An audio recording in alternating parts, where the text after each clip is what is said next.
Guys, perkenalkan nama saya Indri Purwaningsih, NIM 2024110107, pengampu dosen Bapak Soekarno. Tujuan saya membuat video tentang perkembangan bahasa Indonesia yaitu agar orang yang melihat atau mendengarkan video saya lebih bisa mengetahui tentang perkembangan bahasa Indonesia. Buat saya pribadi, dengan saya membuat video ini, saya juga lebih bisa mengetahui lebih luas tentang apa itu perkembangan bahasa Indonesia, usul-usul bahasa Indonesia. Asal mula bahasa Indonesia. Hari ini saya akan membahas tentang sejarah Indonesia. Jadi sebelum kita bicara tentang hal teknis bagaimana cara menggunakan bahasa Indonesia dengan kaidah yang baik dan benar, coba kita pelajari dulu sebenarnya bahasa Indonesia itu asal mulanya bagaimana dan bagaimana dia bermetamorfosis hingga bisa menjadi seperti sekarang. Kenapa sih belajar sejarah bahasa Indonesia itu diperlukan? Sejarah bahasa Indonesia menurut saya sangat penting karena sangat mempengaruhi persepsi kita dari segala sesuatu.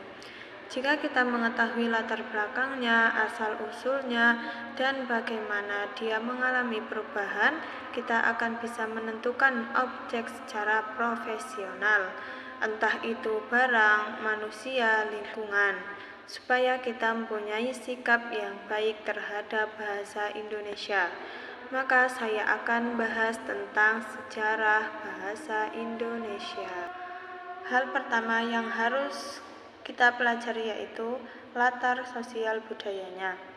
Harus kalian ketahui kalau bahasa Indonesia itu lahir dari latar sosial perjuangan kemerdekaan bangsa Indonesia.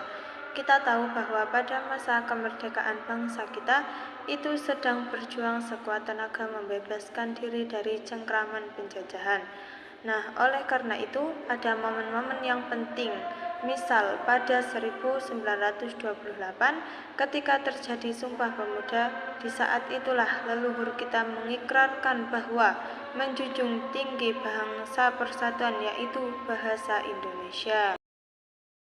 Lah, kenapa momen Sumpah Pemuda itu diikrarkan bahwa bahasa Indonesia adalah bahasa persatuan para leluhur kita?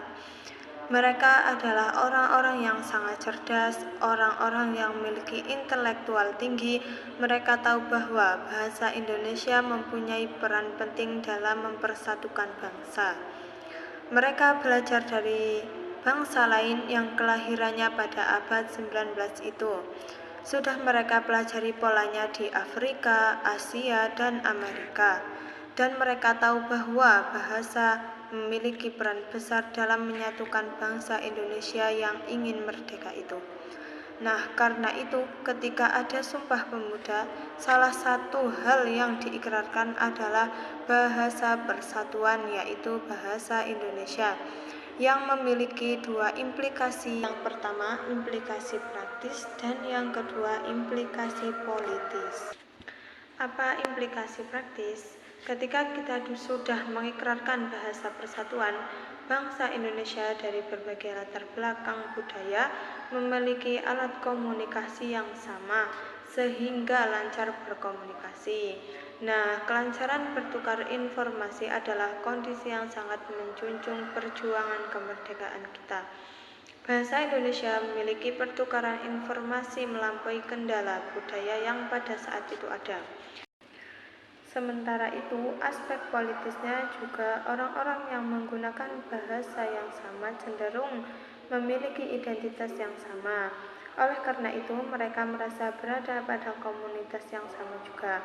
Nah, perasaan yang ada pada entitas atau komunitas yang sama itu kan perasaan yang sangat penting dimiliki oleh semua bangsa besar yang ingin bangsanya merdeka.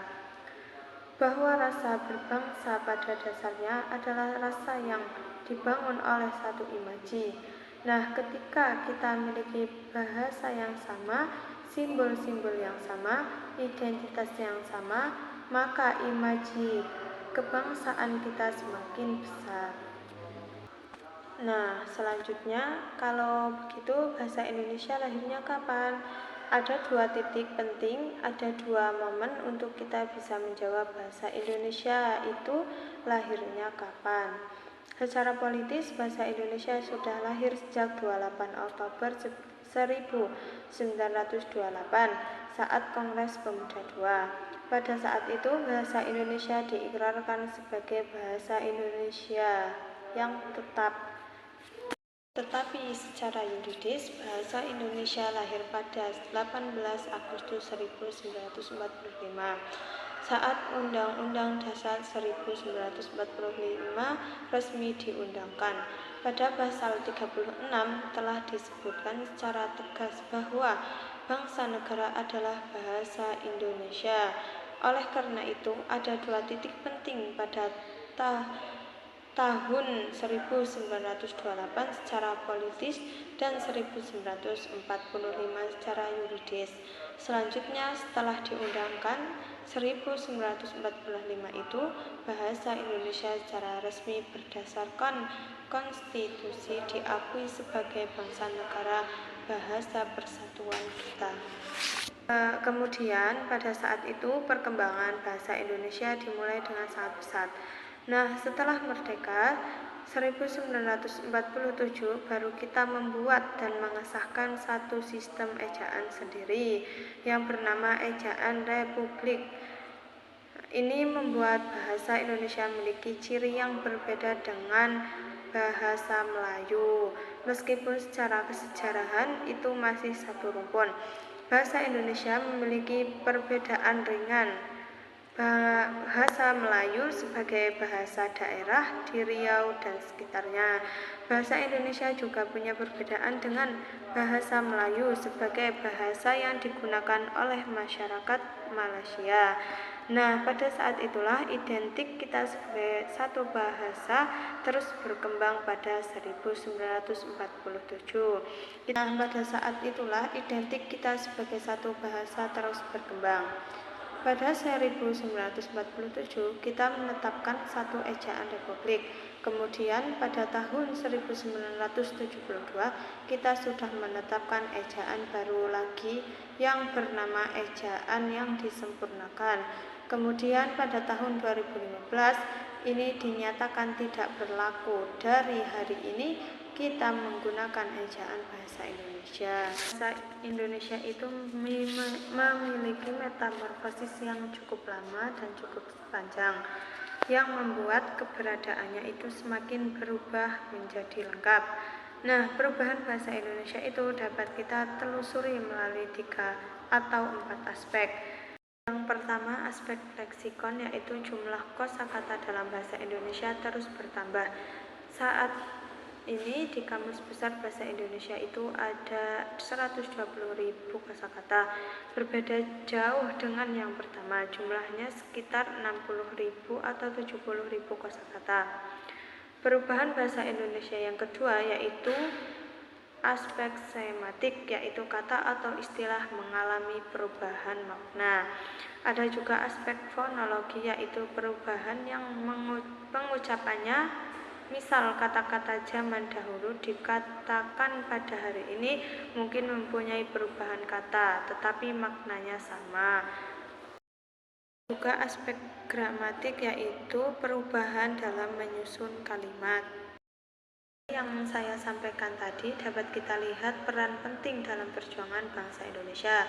Bangsa Indonesia juga mempunyai peran penting dalam menjaga imaji kebangsaan dan kesatuan nasional.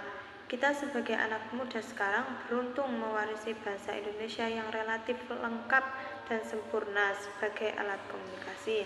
Jadi cara syukur kita harus mempelajari bahasa Indonesia agar bisa menggunakan secara tepat sesuai kaidah, kegunaan, konteks, dan situasi. Semoga yang saya sampaikan bisa bermanfaat. Saya Indi Pulansi undur diri, sampai jumpa di lain hari.